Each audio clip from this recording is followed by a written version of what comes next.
This week on Previews World Weekly, DC pays tribute to George Perez, Archie introduces a new hearing impaired character, and we discuss the most unethical use for your superpowers. It's all happening right now on Previews World Weekly.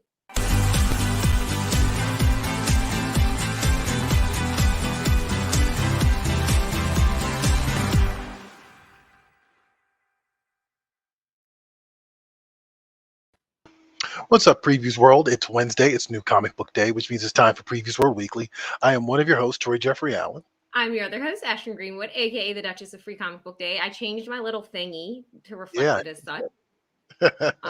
It's happening, guys. 10 days. Today is our last day in double digits. We are counting down here swiftly to Free Comic Book Day. So I'm going to hijack the show here really quickly and just do a bunch of Free Comic Book Day reminders because I need to. First one. May 7th, May 7th, May 7th. It is coming in hot. That's not this Saturday, but the following Saturday. It'll be at your local comic book shop. If you don't have a shop to celebrate at yet, that is okay. Got you covered. Go to the Free Comic Book Day website, and that bar at the top, there's an option that says find a shop. Type in your zip code. It'll give you a list of everybody near you that's participating, and then you can just pick a shop and go there.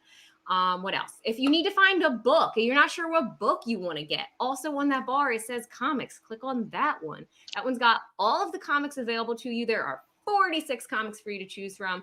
If you're looking for something that you're already familiar with, there's stuff like Buffy, Doctor Who, Stranger Things, Pokemon, Sonic, all of that stuff. If you want a Marvel book, they've got 3 books. They're doing X-Men, Avengers, Spider-Man, Venom, and Marvel Voices. They're really into it this year. What else? Oh, Dav Pilkey has a book, which is a big deal for the kiddies. If you like Captain Underpants, you can get a Captain Underpants comic. Okay. That's the thing. I loved Captain Underpants as a kid. It's also Dogman and Cat Kid. It's a sampler, which is pretty sweet. And I have to personally shout out Archie Comics and Dark Horse because they're doing an Avatar: The Last Airbender comic, and I want those. Wait, Archie and Dark Horse are doing an Avatar: Last Airbender comic? Archie, because Archie's doing an Archie comic, for obvious reasons. I need that one. Okay. Right. And then Dark Horse as well because they're doing an Avatar comic, and I need that one. Okay. All right. Yeah. For a second, I was like, "Wait a minute, what?" that would be a hell of a partnership. That would be interesting. I mean, Archie's done Stranger crossovers, so that's true. I'd be down for what would an Archie Avatar: The Last Airbender crossover look like? I imagine Jughead practicing airbending. Like that's the first thing I think. Right, it has to be. But it has to be burger bending. How about that? Burger bending. Yes. I will also point out to you guys who are having trouble remembering, Free Comic Book Day is the day after Doctor Strange hits theaters. I just keep saying that to people because I feel like it's easier to lock into their brain that potentially you'll have a 2-day event with Free Comic Book Day and Doctor Strange, because I know a lot of people are going to do that anyway. So yeah, definitely get on that if you haven't reserved your tickets, but also check with your local comic shop and see if they're participating, which they probably are, right? I mean, they probably are. I mean, there's like over 2,000 participating stores. Yeah, I think it's a good chance they're participating. Speaking of Marvel movies, right? I've been watching a lot of No Way Home lately, Ashton. I'm convinced at this point that it is my favorite Spider-Man movie. Oh, wow. Yeah, I'm convinced at this point. I think it's my favorite. And prior to that, Into the Spider-Verse was my favorite. And I say that it's a very close second at this point. But I am, despite it getting bumped down, the Spider-Verse movies I am still interested in, right? And we got a new glimpse of Across the Spider-Verse at CinemaCon. And when I say we, I mean nobody but the people at CinemaCon. Not us. Not us at all. At CinemaCon, Sony revealed that the project is set to have Across the Spider-Verse is set to have 240 characters, which is kind of interesting. Oh my god! And explore 6 different universes. So they're going bigger and bigger, which is actually pretty interesting too. They also boasted that it has roughly 1,000 people working on it, which actually seems kind of small for an animated film. I got to be honest. Especially one of that size. Is that size, exactly. Following this, they also announced the proper name of the 3rd entry in the series, which I didn't realize that was even in the cards. Like I had no idea that they were doing a 3rd movie. Like they have already locked that in. It's called Spider-Man Beyond the Spider-Verse. Okay, and they're planning and they're planning to release it the following year. So it's kind of crazy. That's ambitious. Yeah. That's ambitious. I mean, it's not the first time. I mean, look, they did it with Infinity War. What was it? Some other, Back to the Future 2 and 3 did this. Lord of the Rings did this. So Mm, yeah, it's kind of interesting that they're going to do this. But I think it's smart because animation has a long gestation period, sure. and this is a concept that has legs right now. And I think capitalize it. Just capitalize on it. Hmm. You know what? I might even rewatch Into the Spider-Verse tonight. But yeah, Spider-Man Across the Spider-Verse is June 2nd, 2023, right? And Spider-Man Beyond the Yeah. Spider-Verse is March 29th, 2024. So we still got time. But yeah, I think the future of the Spider-Man movies are on the big screen is bright. Even though Morbius, I guess what Morbius sucked. Craven probably will suck too. I'm gonna just say it right now. Hmm. And for some reason, Bad Bunny is getting a movie as a Spider-Man villain. I saw that on Twitter and I was like, what? Yeah, I'm not even clicking on it. yeah. I know. I did the same thing. I'm like that. That's all I know about it, and I don't need to know anymore. Also, can I spoil something for Morbius? Are you gonna watch it? Nah, not really. I mean, if I do, I had no real interest in it. So what's up? Okay, so there's a post-credit scene in Morbius where Vulture shows up at the end and is Yeah, like in the Morbius universe or like teaming yeah. up with Morbius, I guess. So Hmm. not really sure what the aim is with that, but it's happening and it was very weird and just out of place. Yeah, I'm not quite sure what the angle is on that because they're doing this. They're definitely playing into the multiverse thing with the Spider-Man. I mean, the Spider-Man movies. You For got sure. the live action movie, you got the animated movie, and it looks like they're converging towards a Sinister Six film of some sort. But I kind of feel like No Way Home was kind of like the Sinister Five film, and it was kind of with the characters that we already wanted. And I don't really care about Hmm. any of these other characters. I mean, I want to see them in a Spider-Man movie, but I don't want to see them in solo projects. Yeah, it's just really weird that they're doing that. I don't quite understand it either. And from my understanding, Morbius is in the same universe as Venom, and Venom's not in the same universe as No Way Home. So it's weird. Anyways, Right. it's weird. It's just weird. I can't explain it. I wish I could, but I'm definitely not even on the fence about this. I'm like, maybe I'll see it in like 10 years. Like I'm just not interested. Low on the Uh, list. right, exactly. Speaking of personal fandoms, Ashton, what's going on with Heartstopper? I know you're excited. Oh, I'm so excited. So Heartstopper, I've mentioned this on the show many times, bore you guys Hmm. to death with this, but it was Hmm. adapted into a live action show on Netflix. If you're not familiar, it was a graphic novel published through Graphics, which is Scholastic's imprint. And it released on Netflix this weekend. It dropped on Friday. I watched the whole thing over the weekend because I have no Oh, nice. self-control. They did a very good job adapting this. Alice Oseman, who Okay. is the series creator on the book, wrote this and also executive produced. So she was very involved with how this got adapted, and they did a fantastic job with it.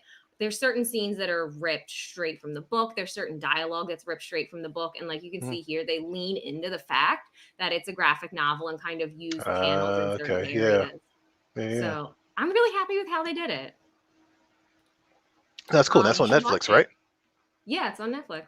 All right. I mean, I'll give it a watch. You've been talking about this for a long time, and I should at least like have a reaction to it. Maybe we can talk about it when you in a couple of weeks when you get back. Maybe. All right. Sure. Yeah. If you're I need into to. slice of life, then you'll like I it. If you're mean, not, then you might not. I've read slice of life comics, and I mean, tons of shows are slice of life stories anyway, right? Yeah. So it won't be that much of a stretch for me, I don't think. Actually, I want to say hi to some folks in the chat. Got Annie Fox back again. Hi, hi. What's What's up, up, Annie? Annie? We also have Edward Huey. That's a bunch of Huey, Edward. Hooey. Who's got 10 more days until free comic Hmm. book day. Edward's on it. Edward knows. Edward, you know who's not going to miss free comic book day? Edward Edward. Huey. Edward Hooey. But you know what? What you also should not miss is New Release Wednesday, which it happens to be today, which it Mhm. is. Every time you see our faces, guys, that means it is New Comic Book Day, right? So let's get into our picks this week and also all the premiere titles that are available at your local comic shop. Let's go.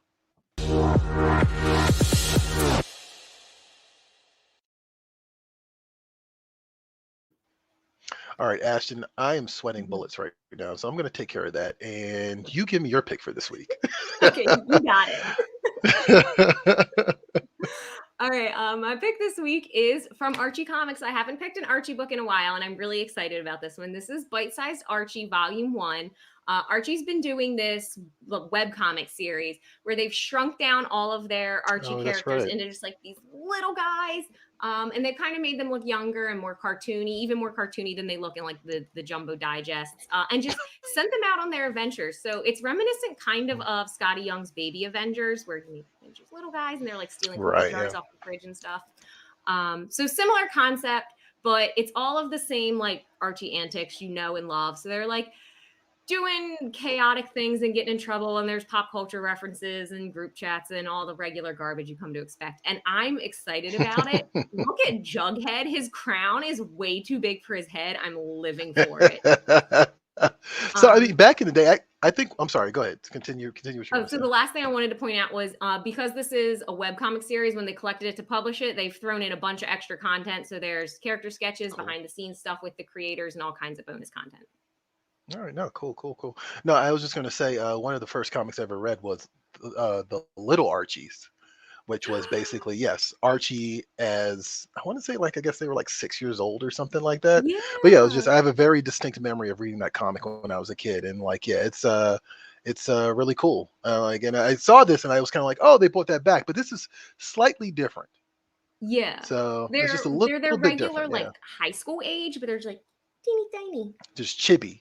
There you go. That's the word I was looking for. They're chibi size. Yeah. Exactly. Absolutely. My pick this week is Ghost Cage #2. So I've been spending more time with creator-owned stuff and really finding the joy of comics through it. I got to be real with you on that.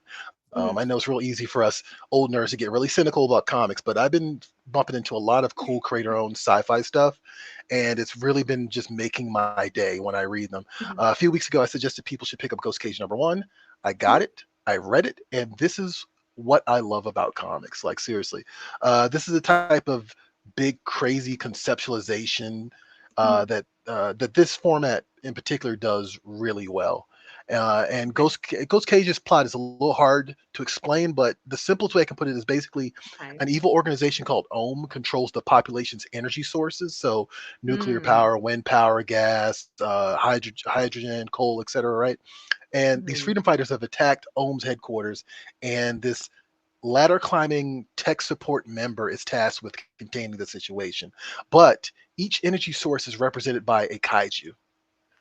So there's coal, there's a coal monster, a water monster, oil monster, a wind monster, nuclear monster. Like, yeah. And so the book is 3 issues, and I think what we're doing is he's kind of running a gauntlet, and each character, he's not equipped for it at all. He's running this gauntlet, and each couple of pages, a new monster is introduced. So and what really sells it is the great black and white art. Without color, Nick Dragata, who's the artist, makes the whole thing just seem larger than life. So yeah, Ghost Cage #2 is out this week. Highly recommended. Very manga-like in execution. Kind of reminds me of a in a roundabout way. It reminds me of a comic. A TV show I watched back in the day on Adult Swim called Fooly Cooly. If you guys at home are familiar with that at all, FLCL. But yeah, totally surprised me. Totally threw off my expectations. So that's in comic shops today. Yeah, what's up? Is this corporate guy in charge of fighting off the freedom fighters? They have one guy to do that? Yeah, basically they tasked one person to do it because everyone else evacuated the building. He was the only dummy left inside. So I mean, the whole thing is absurd. Like, it goes. I actually have #1 right here. It goes big. Like, it's not meant to be straightforward in any way. Like, I mean, even Pacific Rim would seem straightforward compared to how this story takes the kaiju genre and utilizes it, So it's meant to be over top. And like I said, if you're a fan of Fooly Cooly, FLCL, this might kind of remind you of that a little bit. It just kind of has that zaniness too, which I really appreciated. So yeah, Ghost Cage #2 from Image Comics. Check it out. Let's actually show you guys some of what else. Oh, what's Edward saying? He's been waiting to read Bloodstained Teeth #1. That's right. That's that also caught my attention too, actually. I almost picked it for this week. Yeah, definitely also available this week. It does look cool. I think it's a vampire. Yeah, it's a vampire book as well, which is actually kind of interesting. Johnny actually has it up here on it. Yeah. Actually, I will point out that everything that we're talking about this week, you can and every week is available on PREVIEWSworld Pullbox. So you go to PREVIEWSworld.com/pullbox and reserve your copy, and then pick it up from your local comic shop ASAP. All right. You know what's cool about this book? There's like this Mhm. undertone to it where like the immortality that comes with being a vampire is highly sought after. Mhm. And generally in like vampire content, your goal is to not become a vampire. But in Right. this Yeah. comic, like the goal is to become a vampire, and vampires are basically like selling off their ability to create other vampires for money, which is a Okay. Yeah. fantastic concept. That's a great concept. Yeah. See, I didn't get into the weeds on that. So yeah, that's actually a really cool concept. I'm always fascinated by the immortality of vampires and how it's a blessing and a Yeah. curse. You know what I mean? I always Right. find that stuff really interesting. Like that's the stuff that like I usually kind of gravitate towards a little bit more when I'm with vampire stories. But hey, let's show you guys some of the new, some more new titles out this week. Enemy is here, and she's going to show you what's available and what's at comic shops. And we come back, I'll talk about the new previews catalog, which is also out this week. Big week. What's up, Previews World? Mia here, and I'm going to give you a look at some of the new titles in stores this week. Here's what's at comic shops for the week of April 27th, 2022.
And we're just getting started. The world of comics has even more to offer. So, stop at a shop already, and you might just find your new favorite thing.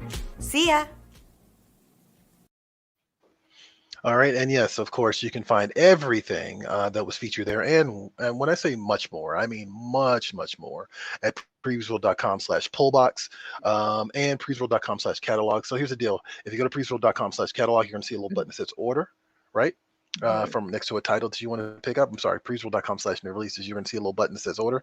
Click that button. You're going to be transported to Previews World Pull Box where you can place that order with your local comic shop.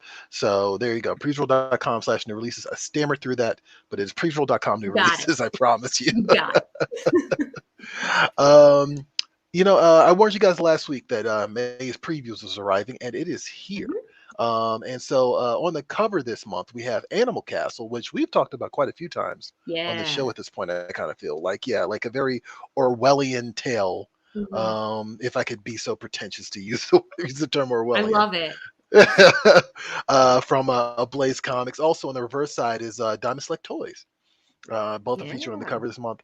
Yeah, there is 400 pages plus of Mhm. stuff that is available to pre-order local comic shop, from toys, apparel, games, comic books, of course, graphic novels, manga, much, much more. So definitely go to preesworld.com/catalog and check it out, or you can go to your local comic shop and pick up a physical copy of the catalog as well, because that's in comic shops today. I know some people prefer the physical version, Mhm. and I can't hate on it. I totally get it. I mean, Yeah. clearly I'm addicted to physical media, so I Yeah, for totally get sure. it. One thing you guys need to keep an eye out on is Starhenge by Liam Sharp. That's actually featured this month in the previous catalog in the image Mhm. section. And I'm just living for all this wild sci-fi comic book stuff. Anything I can find that just kind of fits that mold, I'm kind of really into right now. Yeah. And Starhenge is kind of like this Arthurian legend, but with killer robots, which is, of course, another favorite topic of Oh ours on the god. show. I was Yes. like, yes, Arthurian, once and future, of course, Right. robots. Oh. Yes. No. Not on board. You lost. Sorry, Liam Sharp. You lost Ashton. I got hate to tell you.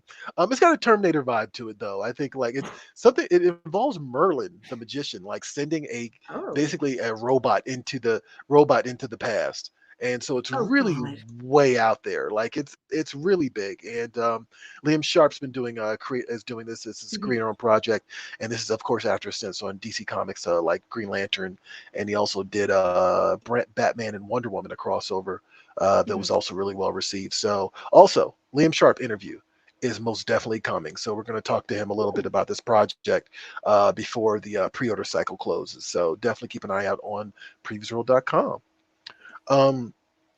Ashton, did we agree that you were going to do both news items? We did. Okay, good. I hope so, because I did not prepare for this. Hold on. Troy, we have a couple comments we want to get to. So yeah. Baldo is saying the Green Hornet. Yes. He's excited KATO. about that. Edward Huey saying sounds very good. I'm assuming he's talking about Starhenge. That does sound amazing. Yeah. It does. Baldo is also saying killer robots, say no more. Proceed with caution. Proceed with caution. You know, I mean, it's scary, but you can't look away, right? Killer robots. Oh, I think it's great. Like, I mean, I've picked robot books on this show before, and it's not that I avoid that content. I really enjoy it. It's just there needs to be some level of caution around robots. It should be cautionary. You know what? Now you know what. There was a stretch there where I think we were getting too many robots are going to fix everything that humanity can't do. Right stories. Yeah. And I'm over that. I didn't like it. I didn't like it initially, and I don't like it now. And I'm glad they were kind of shifting back towards maybe this technology, this advancement of technology thing needs to be slowed down a little bit. Maybe we're going a little too fast, flying a little too close to the sun. That's all I'm saying. Agreed. All right, let's get into some news. Ashton's got basically two of the biggest items of the past week, and she's going to tell you more about them. So let's just do it.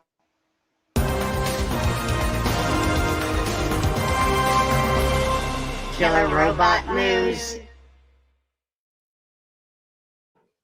I love that. Well done, Johnny. Well done. Way to be on theme. I appreciate that. That was good. All right. So probably one of the biggest news stories out this week is that DC is planning to pay tribute to George Perez, kind of in his battle, if you want to call it that, with cancer. So his birthday's in June. George Perez's birthday is in June. So all of the June comics coming out from DC will feature a double page spread in honor of the legendary artist's 68th birthday, which will be June 9th. So DC will be celebrating the 68th birthday of George Perez with this 2-page spread that features some of his most beloved characters. And when I say some of them, I mean 26. 26 DC characters that he's most well known for, and it'll be tackled by different artists, some of the biggest names across the comic book industry. And I'll just pick out Alex Ross, Jim Lee, and Todd McFarlane. But it's way more than that. They'll have 26 different artists tackling each of these characters. And then in addition to this spread, they'll have an accompanying page that breaks down who tackled each character, and it'll have it numbered out. So you can see whose hand is everywhere in this. So beyond that, then this spread will double as a variant cover for Dark Crisis #7, which will be coming out in June. So they got a lot of different ways to pay tribute here. And this is a really great way to get a lot of people involved, especially because he's been so influential to so many different artists. This is probably one of the best ways they could pay tribute. Yeah, absolutely. Okay, so moving on to our next story, which is more Archie, which I'm thrilled about. So Archie Comics is introducing a hearing impaired character. They've partnered with the Children's Tumor Foundation to introduce Riverdale's first hearing impaired character. Her name will be, I've lost it in my notes. Oh my God. Grace, there it is. There you go. Grace Alondra. So she marks the first time a character living with neurofibromatosis has appeared in the pages of a comic book from a major publisher. She'll debut in an 8-page short story called Sounds Like Music, which will appear in the Archie Jumbo Comics Digest number 329, which will be hitting comic shops. Actually, it's already out in comic shops. Came out April 20th. Nice. And she's, the great thing about her is she's spunky. She's Latina. She loves music. She loves the Archies. Like, she's a big fan of Archie. And so what they're really trying to do here is highlight her as just another character in Riverdale, and her hearing impairment is just part of her personality, but it doesn't make up the whole of who she is. And so in talking with Archie Comics editor-in-chief, Mike Pellerito said, in a release that Grace is a talented and whip-smart teenager. The fact that she's experiencing hearing loss is only one part of her story. To me, that is the stuff that really matters, and we're proud to be working with the Children's Tumor Foundation on an important story like this. And Archie's really been trying to pave the way in terms of creating more diversity in the characters that they use in their stories. And this is another great addition. Yeah, no, actually they've been on a roll, and like that's really cool to see. I was actually a little surprised. I don't know why. I thought that the Archie Digest books didn't run new stories, but apparently they do. I thought they were always just reprints, but I guess it makes sense that after, I mean, they've been doing them for over 20 years, so I guess there would be new stories in there. At some point you got to run out of reprint material. Right. I mean, I know Archie's been around for a long time, but yeah, that's actually pretty fair. So, all right, cool. Some interesting, very progressive things happen in comics lately, which is kind of cool, and I like it. All right. So one of the things that's available to pre-order this month in the new previews catalog is a book called Nomad: City of Empty Towers, and this is from Battle Quest Comics. So what I'm going to do is I'm going to show you a trailer, and then when we come back, I'll explain a little bit more about it. Check it out.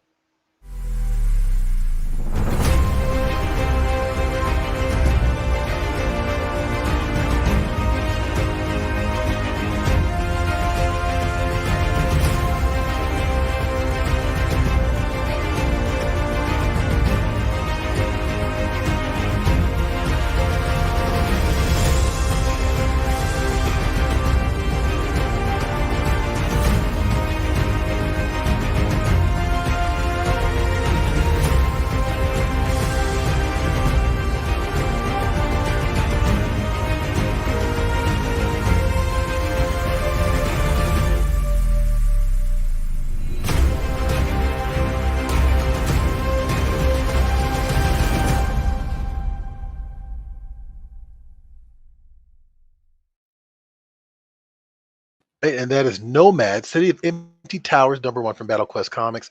The premise here is a strange ship falls from the night sky, and Tyon, the goddess of the moon, sends Nomad to confront her enemies, mysterious beings from the stars. Who are these Ravagers? What do they want? And how can Nomad hope to defeat them alone? I just talked about being really big into some comic book sci-fi craziness. This seems to fit the bill.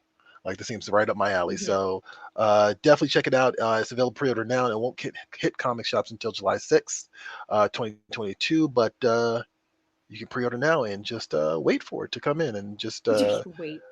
Just wait. I don't know. No, well, robots falling from the sky while you wait for robots to fall from the sky. But it is going for $4.99, so there is that too, which is a nice price for this. But it's a 6-issue series, and coming soon to your local comic shop. Ashton, man, are you ready for some We've Got Issues? It's a banger today. Yeah, this is a fun one. I think this is going to be really interesting. So take it away, Ashton. We've got issues time. I disagree. All right, we're getting into the weeds with this one, and I'm really excited. We asked you guys to really think about the way our superheroes are using their powers and tell us, in your opinion, what you think is either the most unethical superpower or the unethical use of a superpower. And let's see what you guys had to say, because I'm really excited for this one. Drew said, I think that depends on the source of the superpower. If the power is part of the superhero or some kind of natural extension of their being, then there's nothing more ethical or unethical about it than any ordinary act by a non-powered person. Oh, wow. That's actually pretty good. I good. agree with that, though. I think, and maybe I'm reading into this incorrectly, but I think they're saying more it's about the moral fiber of the person, not necessarily the power. Yeah, but I don't think the moral fiber of a person is what it defines. Like, if a power is ethical. Okay, no, I mean, I'll disagree with you on that, but I see your point. I do see your point. I can see why there would be a pushback on that one. All right, Alex says telepathy. Sure, yes, you can read somebody's mind, but at what cost? You're still in physical danger, and you can decide how you want to use telepathic powers. You cheat in any kind of test in school without even studying, and you can know dirty thoughts, and you can cash in and pretend to be a psychic. Okay. I'm behind that. I'll get behind telepathy. Yeah. Phil says, every time Professor X wipes people's memories to prevent them from reacting to mutants in general or the X-Men in specific. or even keeping inconvenient truths from his own students, the most egregious example being when he covered up the fate of Vulcan's team in the first failed attempt to breach Krakoa. Yeah. Anthony says, Oh, wow. has to be when... Oh, okay. That was a hot, quick reaction.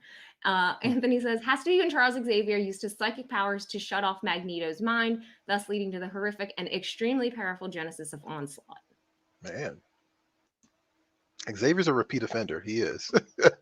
Oh, boy. Oh, yikes. Michael says, didn't Wanda in the comics kill a bunch of Avengers, then warp the whole world to the House of M-verse, then on TV bent a whole town to her will without their permission? All true. Technicalities. Adrian says, Batman could have healed Gotham, got on the board of Arkham because, you know, his mom hired executive behavioralist psychologist and psychiatrist. Effective behavioralist. Okay. Yeah, I really okay. bombed that. Had someone oversee charitable donations. Ever wonder how many families the cost of the Batmobile alone could have saved from abject poverty? Batman made Gotham worse. God damn. See, you know what? This one is in particular something that kind of burns me a little bit, because Batman. Well, depending on what you're reading, Batman didn't build the Batmobile. Like, there's actually a mechanic in Gotham who did. And so in that, when you follow that kind of logic, it's sort of like, okay, Batman is actually providing money to someone who needs it in the community of Gotham City, as opposed to like outsourcing, I don't know, 1 million military grade weapons to make this car that he can just like kill people with. But anyway, I think this person's argument to that would be, I mean, he gave his money to one person to build the Batmobile versus spreading out the funding across several orphaned children. Yeah, and I understand that, but I mean, Robin was an orphan. He adopted him, and a lot of the times the comics actually point out that he actually is trying to help Gotham. So I don't know. I mean, that's the whole thing. He could have helped those people out of poverty. He could have built a Batmobile. He could have bought Twitter. You know, who's to say? Oof. You're right. Yes. I'm sorry. Too soon. Too soon. My God. My apologies. My bad. There you go. We'll move on. That could actually factor into this conversation, actually. Yeah. We'll do it. I'm gonna try and read this one correctly. Brian says, I always had a little bit of a problem with Peter Parker selling JJJ pics of Spider-Man's exploits. One time he even posed photos of his fights with the Sandman after the actual battle had ended by throwing handfuls of sand into the air and launching pointless punches at the falling grains of sand. He justified it to himself somehow, but it never really worked for me. I remember that story, and I remember that story, but I can't remember what comic it is. But yeah, that's actually hilarious. John says, Spider-Man Far From Home. Tony Stark leaving $1 billion satellite to a raging hormonal teenager was just downright unethical, even more so when you consider an entire bus of kids were almost destroyed by it. Jake says, people got to stop using the boys' characters when they're so purposely portrayed in that fashion. I mean, it's still, the question is unethical use. That's okay. That's fair. Seamus says, Star Fox from Marvel, his power is to make women be attracted to him, and he's used it to hook up with multiple characters, and what's in the comic pages is just the ones we know about. I have so many feelings about that. Interesting. That's your boy Harry Styles. Oh, that's a bad look. Although now I'm not surprised that Harry Styles was cast to portray a particular character, knowing what I know now. Exactly right. Jeffrey says, nothing. Superpowers are above the law and morality. I don't think that's how it works. Oh, God. We found the Dr. Doom in the audience. Jesus H. Or more like Lex Luthor. Gene says, Flash screwing with the timeline over and over. Oh, wow. 31 likes for that one. That's a lot. Yeah. Okay. Ken says, Batman dressing a child up in a colorful outfit and sending him out to face deadly criminals. Okay, you got me on that one. You got me on that one. I can't dial that back. You're absolutely right about that. That is not a good look. The optics are not great. The optics are not great. Can I just say that there were a lot of Batman notices suggestions in the thread. We had a lot of people comment, And Batman popped up in there more than once, and more than once of them was because of his child negligence and like taking young preteen boys out to fight crime with him. So, I mean, look, that of all the arguments you can make against Batman, that's the one I'm not going to argue with you. That's the one. That's the one where I'm like, yeah, you probably have a point there. That's fair. Batman a fascist? No, I'm not doing that. Batman a cop? No, I'm not doing that. But child endangerment? Yeah, I get that. You got me there. You got me there. Ashton, what do you consider an unethical use of a superpower? Let's talk about this. All right, I got 3 here. And I've not picked specific characters. A lot of people in the comments did hone in on very specific iterations of these things, but I've gone really broad. The first one is invisibility for sure, because there's not a single damn thing you can do with invisibility that is both cool and ethical. Right. Just so right off the bat, it's a problem. The second one is X-ray vision. Not necessarily unethical, but it's got there's a line there that becomes pervy and unethical very quickly. Very quickly, so, yes. Too many implications for X-ray vision. Right. And then third, I actually think, and someone leaned into this with their flash answer, anything that has related to time travel, warping time, looking into the future, looking into the past, I think all of those are unethical. I think any sort of messing around with time, as it were, is a big problem.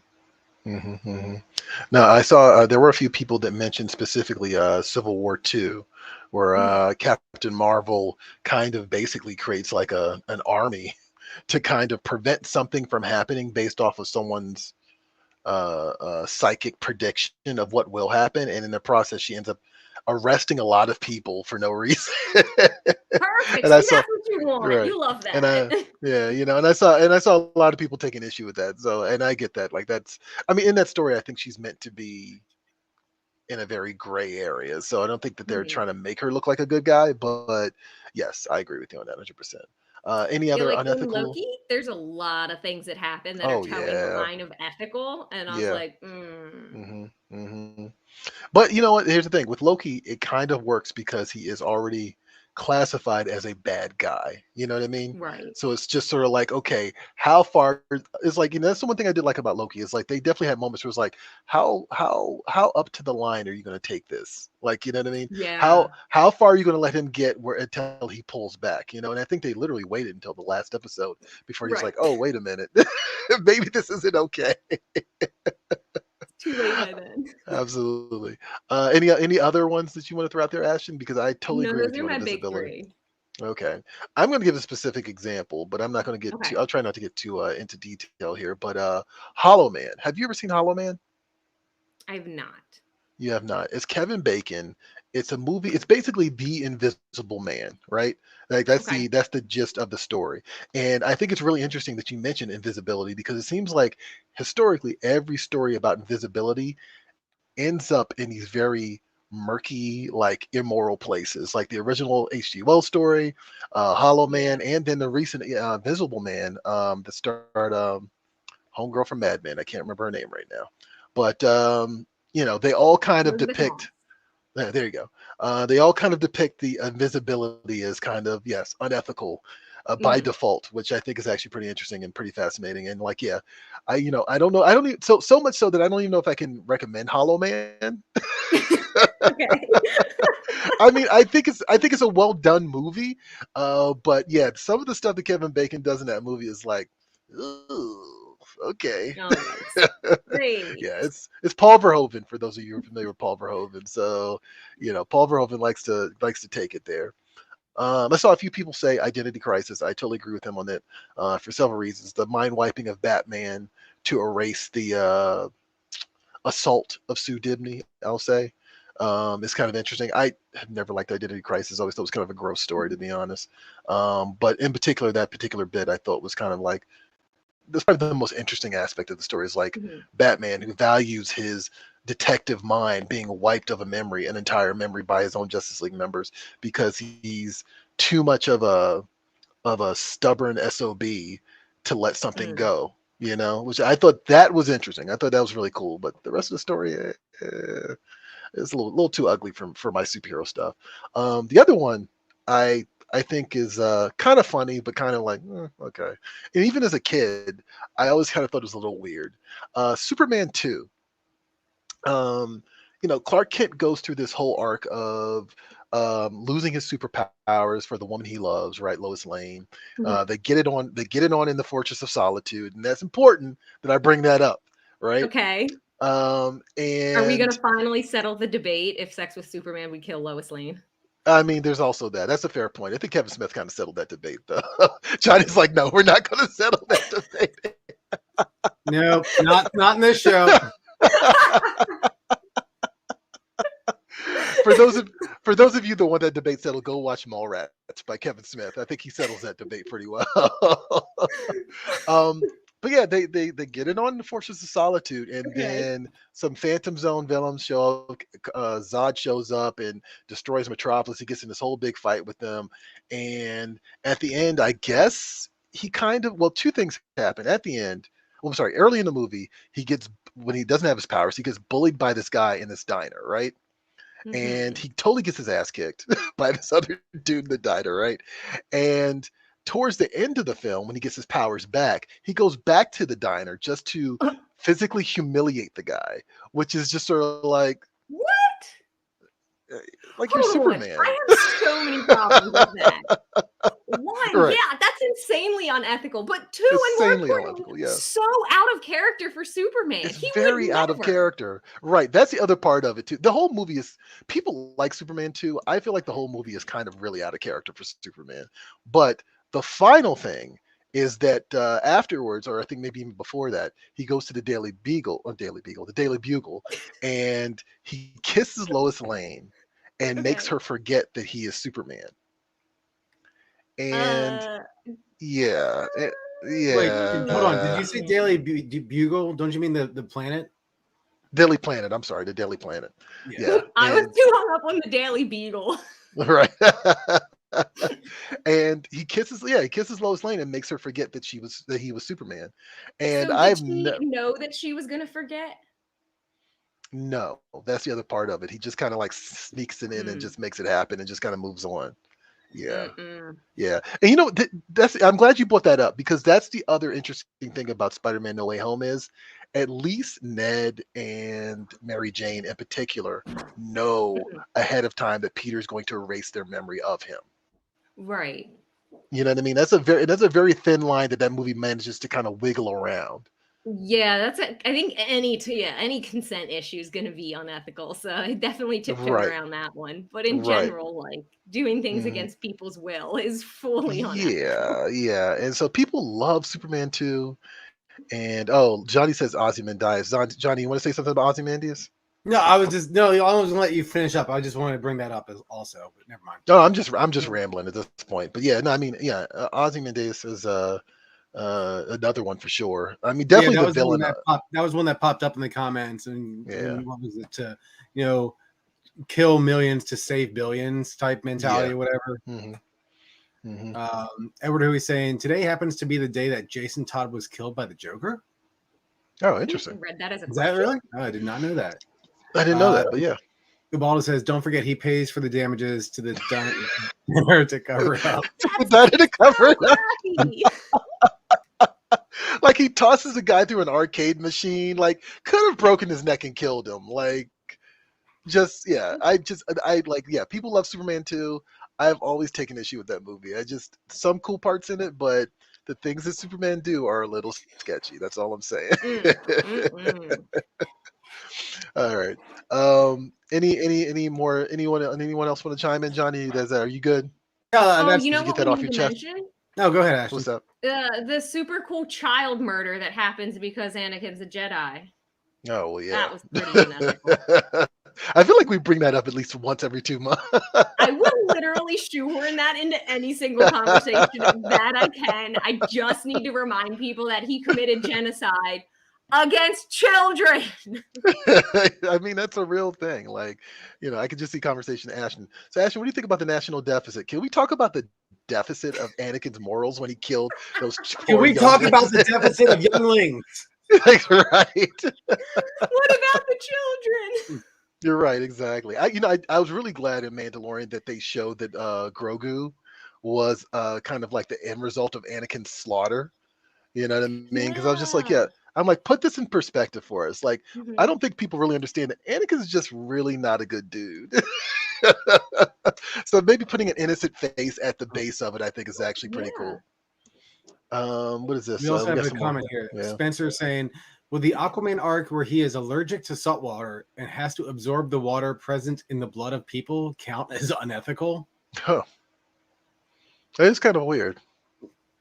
I was not aware of that storyline, but that's kind of weird. I've heard of that before. I don't think I've ever actually seen it. Ashton, are you trying to wrap your head around that one? Yeah, I was really trying to work that one out. So that's right. That's right. Yeah, I think that might have been the Jeff Johns comic. I'm not sure.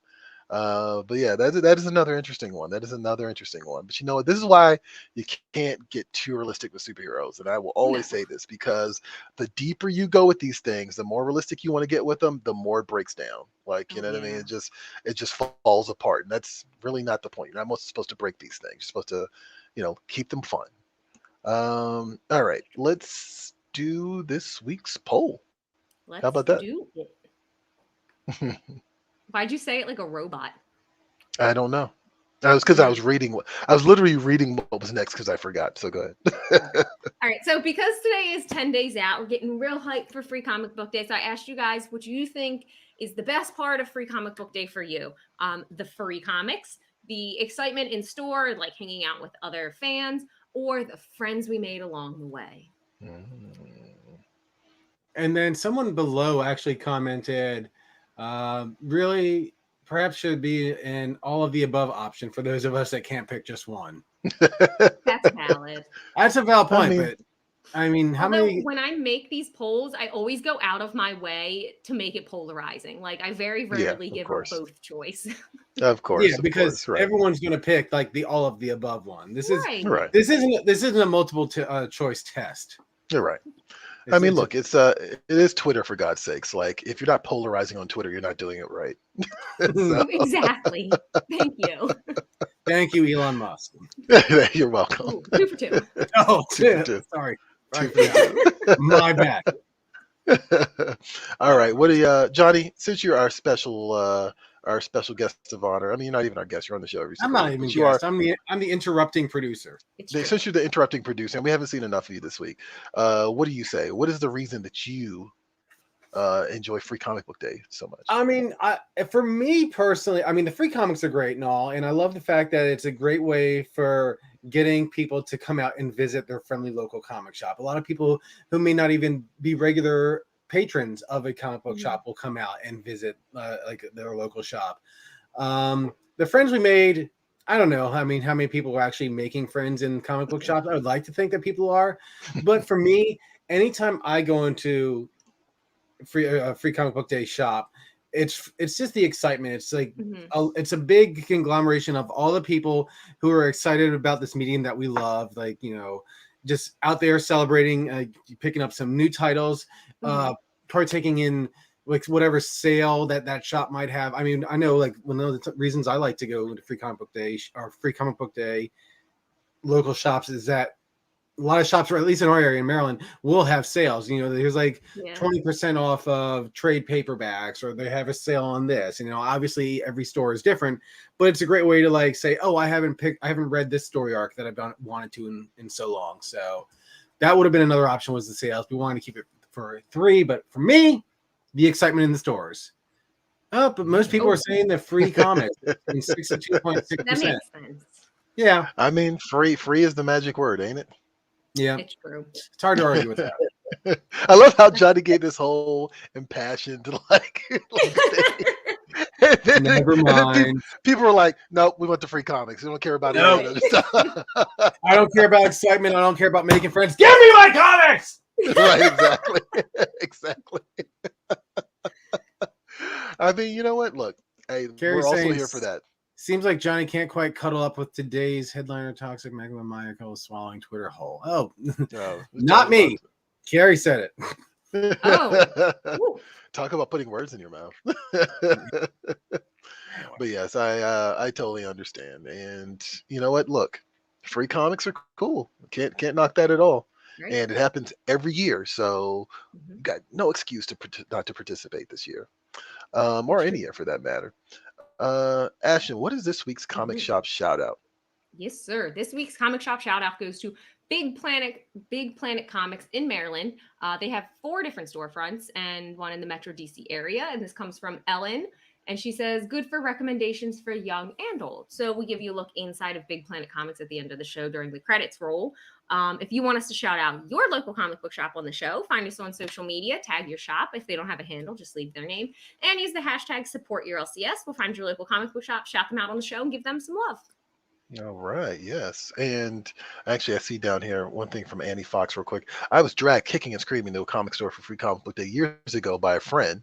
Now I go on my own once a week. See? I love that. That's why we do what we do, right? You never know. Like, you never know when you're going to find something and it's your new favorite thing and you're obsessed with it. Yeah, absolutely. Absolutely. So definitely shout out to Big Planet also because, yeah, they're in our own backyard. They're Maryland adjacent, or they're in Maryland, and we are definitely in Maryland as well. All right, real quick, let me talk about Fantastic Four Full Circle, because I feel like this is an event in comics that I think everybody will want to know more about. And it just so happens that there's a previous exclusive version of it available right now. So yeah, this is a must-have. It's Alex Ross, who got to do his Fantastic Four Dream Project, from what I'm hearing. And this was available previously through PREVIEWSworld, of course, in regular form, right, in a regular hardcover. But now there's a hardcover slipcase edition that is a previews exclusive, which means you can only get it through previews. So this is a limited edition. I've been told that there are not a lot of these are going to go into circulation. And on top of that, this is already a special series. And for those of you unfamiliar, Alex Ross has basically said that he is taking very specific plot elements from the Jack Kirby and Stan Lee original run of Fantastic Four and weaving it into this new story that is fully painted by Alex Ross. I mean, that alone is a reason to own it, right? I mean, look at that cover, and there's more of that amazing artwork inside. We are going to have an Alex Ross interview coming up on PREVIEWSworld.com. Definitely keep an eye out for that. And yeah, Fantastic Four Full Circle hardcover slipcase edition, a PREVIEWSworld exclusive. Run to PREVIEWSworld.com right now. Jump over to search, type that in, and reserve your copy at your local comic shop, because this bad boy is not going to be around long, and it drops July 27th, I believe. So keep an eye out for that. Ashton, also, let's go to with Clementine and Walking Dead. You had a thing that was going on, on freecomicbookday.com, right? Yeah, so we have an interview over on freecomicbookday.com with Tilly Walden, who's the author behind Image and Skybound's Clementine, which is a continuation of the Walking Dead universe, and specifically Telltale's The Walking Dead game. And it features Clementine following the events of the game and her continuing story. And she runs into an Amish child who's kind of been in this isolated community during the apocalypse. So it's kind of exploring how the Amish and isolated communities would fare during the apocalypse. And it's seen through the eyes of Clementine. And Tilly Walden gave us an inside look at her process in putting it together. And also one of the really cool things we've been doing with these Free Comic Book Day interviews is there's a rapid fire segment at the end where we just throw out like a bunch of kind of silly questions to get the creators to answer. And those were really fun too. So you can find that on freecomicbookday.com under event news. It's also on the front page because we like to make things easy for you guys. Absolutely. And I think that's it for PREVIEWSworld Weekly this week, guys. I just want to reiterate, May 7th, Free Comic Book Day. It's right around the corner. Do not get left behind, because, look, I've worked at a comic shop on Free Comic Book Day. If you show up on Sunday, you're not going to get all the books you want. It's just not going to happen. Like, free is the magic word. And we are here for it. Oh, no, I saw this earlier, actually. No X-ray vision or telekinesis in any casinos. I completely understand that. That's great. That's great. That's a good point. That's a very good point. All right, guys. That's it for PREVIEWSworld Weekly. I am one of your hosts, Troy Jeffrey Allen. I'm your other host, Ashton Greenwood. And we will catch you both at the spinner rack. Catch you later.